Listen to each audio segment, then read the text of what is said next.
Hello everyone, today we will talk about how to fix or how to solve the problem of Temu app. You will enter to settings. Here in this list you will click on apps, default apps, app settings. On above you will search about Temu app and you will click here.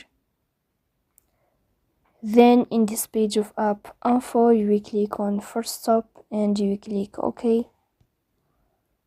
Then you will enter to the window of storage. Then we click on clear cache, but pay attention, don't click clear data because that can delete your account. In the end you can turn off your Wi-Fi and you can turn on your Wi-Fi again to fix that problem.